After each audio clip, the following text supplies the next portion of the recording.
Photo video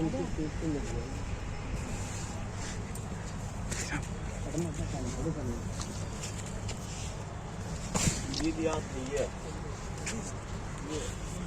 ये सृजन शक्ति का द्वार है। सृजन के द्वार पर विसर्जन हमारी परंपरा नहीं है। ये सृजन का द्वार है, विसर्जन हमारी परंपरा नहीं।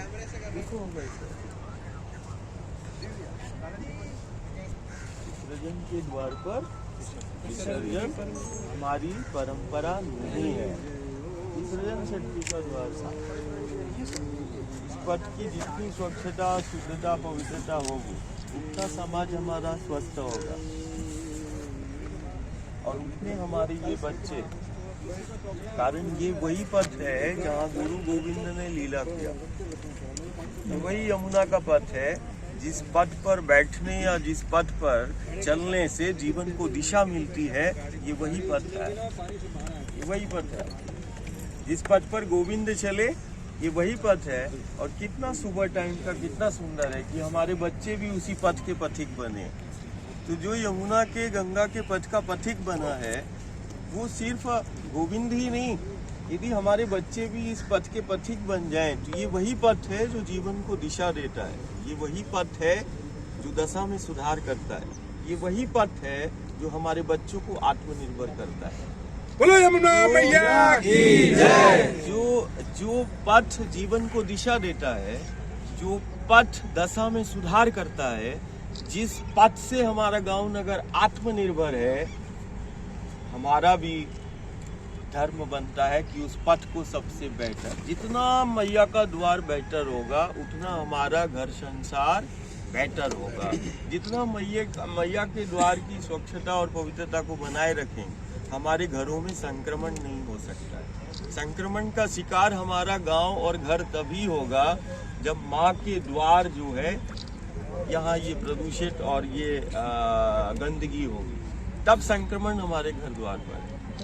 देखो आज वही पथ पर ये देखना कि जैसे जननी जो है माँ के आंचल से, जननी के आंचल से एक बच्चा 6 महीने तक वो बिना किसी अन्न द्रव्य पदार्थ के जीवित रहता है ना। 6 महीने के बाद अन्न प्राशन होता है। इसका मतलब जननी के आंचल में वो आहार है, जननी के आंचल में वो जीवन शक्ति है। अब एक शिशु जिस प्रकार 6 महीने तक जननी के आंचल से बाहर का कोई द्रव्य पदार्थ अन्न नहीं लेता, 6 महीने तक जीवित रहता है। यदि जननी के आंचल से शिशु 6 महीने तक जीवित रह सकता है, वही हम तुम्हें बताने का प्रयास कर रहे हैं कि इस गंगा, यमुना और नर्मदा के आंचल में हम जीवन भर ऐसे चल सकते हैं। देखो हमारा कुछ नहीं होता है और हम ज्ञान और विज्ञान ऐसा नहीं कि हम छिपा नहीं, जो अपना हमारा जीवन इसी से, इस आंचल में वो समर्थता है कि जीवन पर्यंत यदि हमें कुछ नहीं मिलेगा तब भी तुम इसी पथ पर प्रामाणिकता देख लो।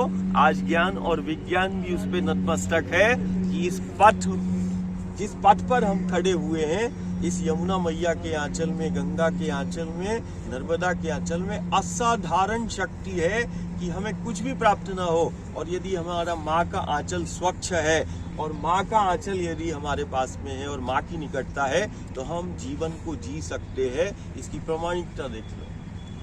हम कोई प्रवचन नहीं कर रहे, हमने जीकर जितना हमने जिया है, हम सिर्फ गांव को, घर को उतना बताने का प्रयास कर रहे हैं कि इस आंचल की समर्थता, कुछ तो बात होगी कि वो परमात्मा और ईश्वर इन्हीं तट और पथ पर युग और सदी में आता है।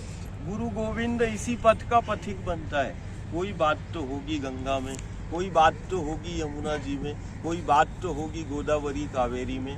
आज वक्त है कि जितना बेहतर हम माँ के आंचल को हम स्वच्छ रखेंगे और स्वच्छता और पवित्रता के लिए और इस माटी के लिए, जिस माटी को कहते वो ठाकुर ने खाया ना, ठाकुर ने माखन मिश्री खाने वाले ने क्या खाया बेटा? यमुना के तट की मिट्टी खाई। क्यों खाई पता है? क्यों खाई? यमुना की मैया के तट पर ठाकुर जी ने मिट्टी खाई ना, और मिट्टी खाकर यशोदा को ब्रह्मांड दिखाया। तो मेरा ठाकुर, मेरा गोविंद, मेरा परमात्मा क्या संदेश देना चाहता है? वो मुख में माटी को रखता है और माटी का मान बढ़ाता है, और मुख में माटी को रखकर माटी के एक एक कण में छिपी जीवन शक्ति को बताता है, और माटी के एक एक कण में छिपी ब्रह्मांड की समर्थता को बता दिया। मेरे ठाकुर, मेरे गोविंद ने माटी का मान बढ़ा दिया, और माटी हमारा अस्तित्व है, ये सारी दुनिया को बता दिया। ये है लीला।